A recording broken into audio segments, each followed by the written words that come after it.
കാര്യമന്ത്രി ഇന്ന് അവതരിപ്പിച്ചത് അവസാനത്തെ ബഡ്ജറ്റാണ്. യഥാർത്ഥത്തിൽ ഇത് പൊള്ളയായ ഒരു ബഡ്ജറ്റാണ്.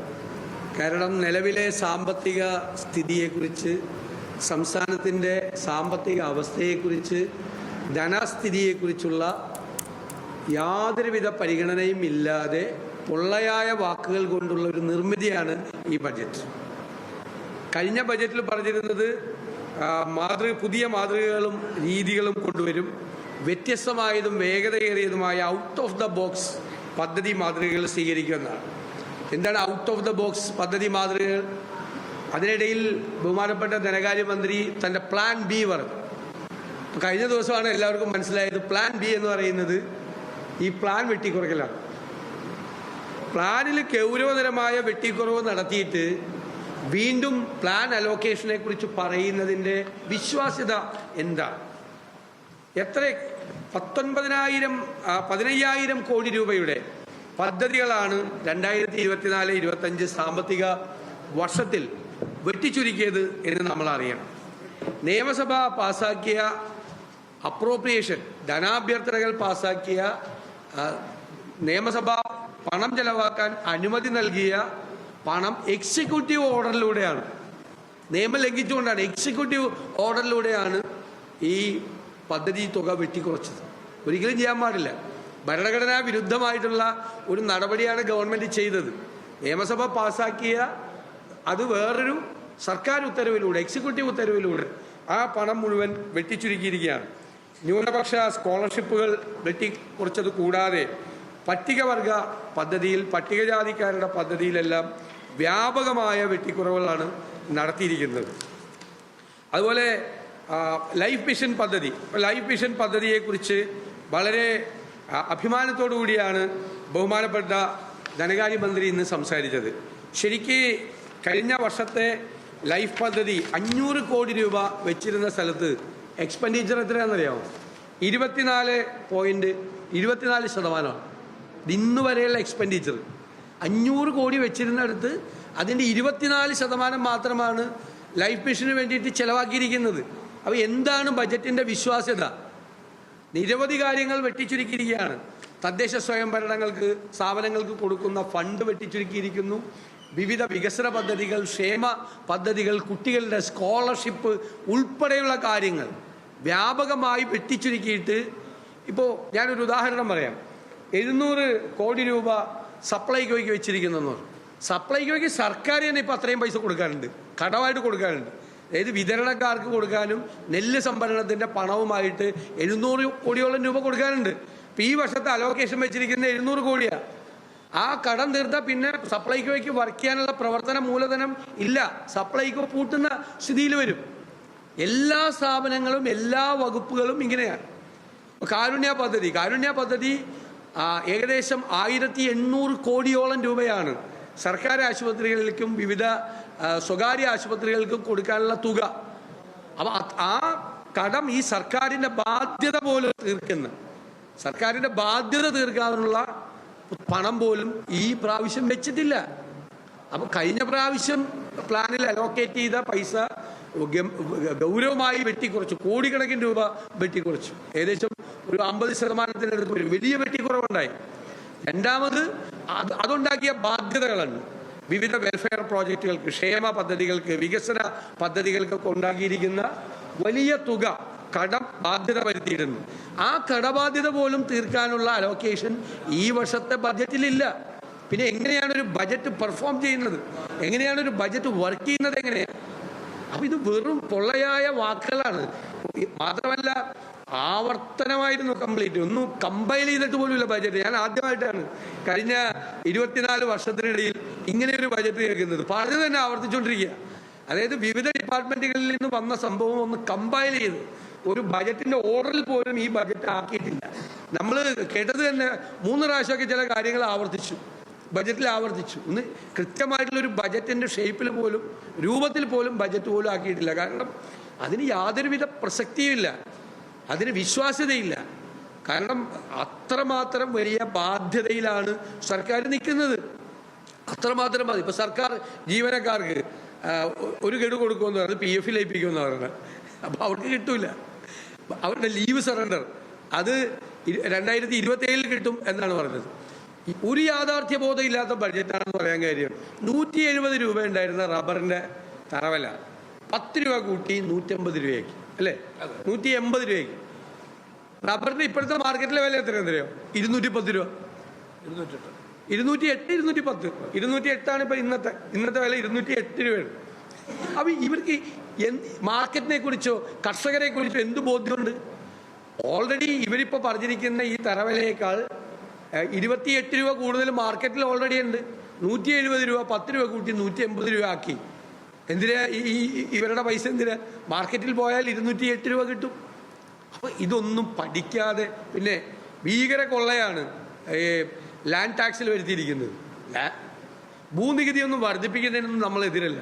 പക്ഷെ 50% വർധനവാണ് ഭൂനികുതിയിൽ. ഏറ്റവും സാധാരണക്കാരായ പാവപ്പെട്ട ആളുകളെ പിഴിയുന്നതിന് വേണ്ടിയിട്ടാണ്. ഇവർക്ക് വേറെ ഒരു മേഖലയില്ല. ഇവർ യഥാർത്ഥത്തിൽ നികുതി പിരിവിൽ ഗൗരവതരമായി ഗവൺമെൻറ് പരാജയപ്പെട്ടു. ഇപ്പം പറയുന്ന കണക്ക് എന്താണെന്നറിയോ? 2020 മുതലുള്ള ആവറേജാണ് ഗ്രോത്ത് പറയുന്നത്. കാരണം കോവിഡ് കഴിഞ്ഞിട്ട് ഇതെല്ലാം നോർമലായപ്പോൾ ഉണ്ടായ ഒരു വലിയ ഗ്രോത്ത് ഉണ്ട്. കാരണം കോവിഡ് കാലത്ത് ഒരു ബിസിനസ്സും നടന്നിട്ടില്ല, ഒരു ടാക്സും കിട്ടിയിട്ടില്ല. അപ്പം കോവിഡ് കാലത്തെ പൈസയും കോവിഡ് കഴിഞ്ഞ് നോർമലായ വർഷത്തിലെ വരുമാനവും തമ്മിൽ താരതമ്യം ചെയ്തിട്ടാണ് ഈ ഗ്രോത്ത് കണക്കാക്കിയിരിക്കുന്നത്. ആ ഗ്രോത്തിൻ്റെ ടാക്സ് ഗ്രോത്ത്, അതായത് നികുതി വരുമാനത്തിൻ്റെ വളർച്ചയുടെ കണക്ക് പറഞ്ഞിരിക്കുന്നത് തന്നെ കബളിപ്പിച്ചിരിക്കുകയാണ്. നികുതി വരുമാനം ഗൗരവതരമായി വർദ്ധിക്കുന്നില്ല. 30%-ലധികം GSTയിലെ നികുതി വരുമാനം വർധനവ് ഉണ്ടാകേണ്ട സംസ്ഥാനമാണ് ആവറേജ്. കാരണം കൺസ്യൂമർ പോയിന്റാണ് എല്ലാമാണ് ടാക്സ് ഉള്ളത്. ഈ രാജ്യത്തെ ഏറ്റവും വലിയ അഡ്വാൻറ്റേജ് കിട്ടേണ്ട സംസ്ഥാനമായിരുന്നു കേരളം. പക്ഷേ ഇവരുടെ നികുതി ഘടനാ സംവിധാനങ്ങളൊക്കെ വളരെ ഏറ്റവും ഇനഫിഷ്യൻ്റായി പ്രവർത്തിക്കുന്നതുകൊണ്ടാണ് മറ്റു പല സംസ്ഥാനങ്ങളിലും നികുതി ഘടന മാറ്റിയവർ GSTക്ക് അനുരോധമായിട്ടുള്ള ടാക്സ് അഡ്മിനിസ്ട്രേഷൻ സിസ്റ്റം മാറ്റി. ഇവിടെ അതുപോലും ചെയ്തിട്ടില്ല. വളരെ ഇനഫിഷ്യൻ്റായിട്ട് പ്രവർത്തിക്കുന്ന ഒരു ടാക്സ് അഡ്മിനിസ്ട്രേഷൻ സിസ്റ്റമാണ്. ഒരു ഗവൺമെൻറ്റിൻ്റെ പ്രൈം ഡ്യൂട്ടി എന്ന് പറയുന്നത് എന്താ? നികുതി പിരിച്ച്, പരമാവധി നികുതി പിരിച്ച്, നിയമപരമായ നികുതി പിരിച്ച് ആ നികുതി പണം സമ്പത്തിൻ്റെ നീതിപൂർവമായ വിതരണത്തിലൂടെ, ക്ഷേമ പദ്ധതികളിലൂടെ, വികസന പദ്ധതികളിലൂടെ ആളുകളിൽ എത്തിക്കുക. ഇപ്പോൾ ജലജീവൻ മിഷനെ കുറിച്ച് ഒരു പേജ് മുഴുവൻ പറയുകയാണ്. ജലജീവൻ മിഷന് കൊടുക്കാനുള്ളത് 4500 കോടിയാണ്.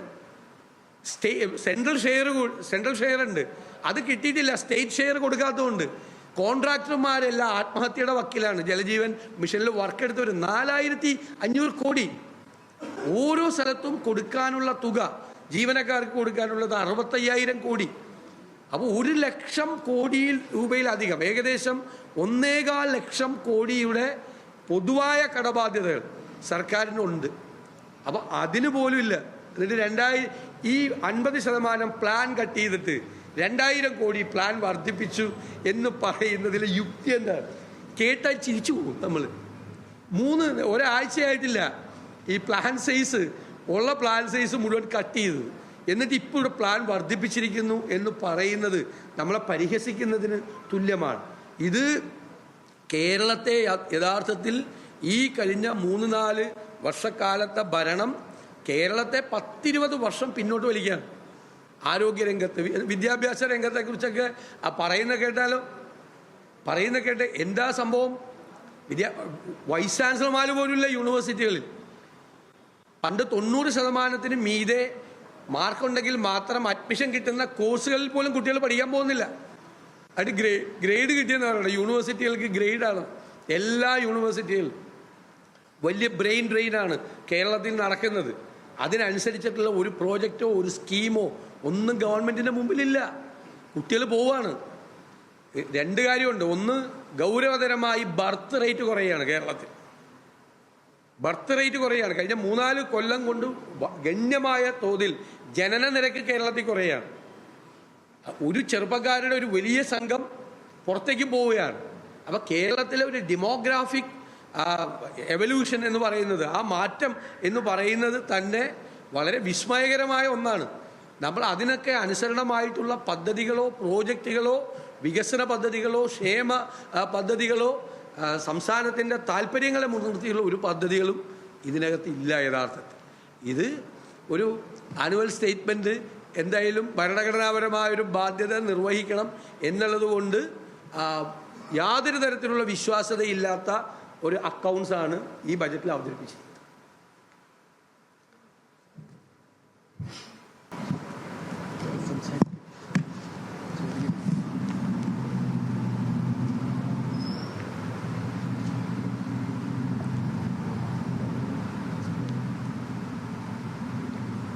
ഇതിലുണ്ടോ?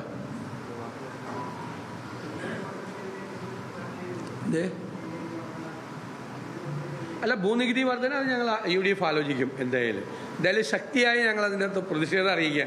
50% ഭൂനികുതിയൊക്കെ എപ്പോഴും വർദ്ധിപ്പിച്ചുകൊണ്ടിരിക്കുകയാണ്. ഇപ്പോൾ 50% ഒറ്റയടിക്ക് വർദ്ധിപ്പിച്ചതിനെ ഒരിക്കലും സ്വീകരിക്കാൻ കഴിയില്ല. ഏതാണ്?